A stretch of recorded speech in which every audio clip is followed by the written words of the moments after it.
নমস্কার বন্ধুরা, তোমরা সবাই কেমন আছো? আর আমার নতুন ব্লগে তোমাদেরকে স্বাগত জানাই।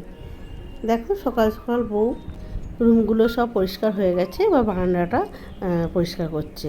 বউকে বলছি, দেখো বউ, তোমাকে ভিডিও করছি কিন্তু ইউটিউবে দেখাবে। বলছে হ্যাঁ হ্যাঁ করো। তোমাদের কাকুই বলো আর দাদাভাইই বলো, যে যেরকম পারবে বলবে। দেখো, বাজার সবজি নিয়ে চলে এসেছে। চলো, রান্না ছাড়া তো আর কিচ্ছু নেই। সকাল সকাল রান্না বসিয়ে দিয়েছি, আর আমার সমস্ত সবজি কাটাও হয়ে গেছে। মাংস করব, শাক ভাজা করব। আর আমার কুমড়ো গাছে যে ফুল হয়েছিল, সেই কটা ফুল আমি তুলেছিলাম, সেই কটা ফুল দিয়ে আমি বড়া বানিয়ে নেবো।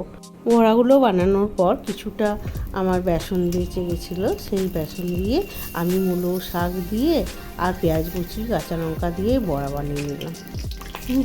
দেখতে পাচ্ছ কত ফুটছে। আসলে জল ছিল মনে খুন্তিতে, ওই জন্য তেলের মধ্যে যেই পড়েছে সেই ফুটতে আরম্ভ করেছে। আর দেখো, আমার হাতেও লেগে গেছে। ঠিক আছে, চলো, রান্না তো আমাদেরকে করতেই হবে, কিছু করার নেই। সকাল থেকে উঠে শুধু কী রান্না করব, এটাই তো আমাদের কাজ মেয়েদের। আমরা মেয়েরা কি করি বলো তো?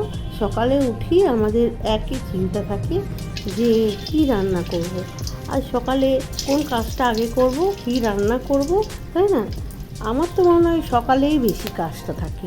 দেখো, পুজো করা, রান্না করা, জলখাবার খাওয়া, বিকেলে একটুখানি চা করো, চা খেয়ে নাও, ব্যাস।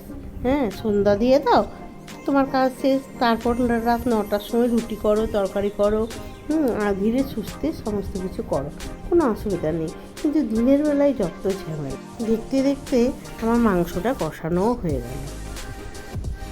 আমার ছেলে একটু নাড়ি দিল, বললো মা আমি দাও, তোমার হাতে যে ব্যথা আছে আমি নাড়ি দিচ্ছি। চলো, বেলা হয়ে গেছে, খেয়ে নেবো।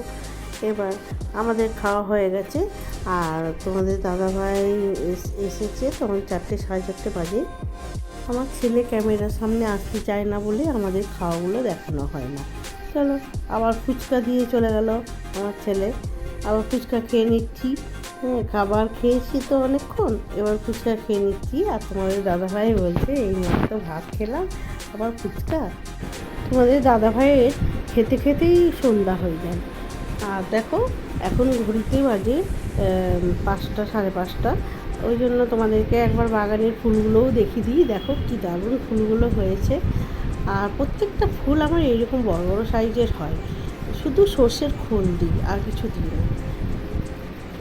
মাংসটা ছিল, ওই জন্যে খুব ইজিভাবে একটা বিরিয়ানি বানালাম। আমার ব্লগটা এখানেই শেষ করছি, দেখা হচ্ছে পরের ব্লগে।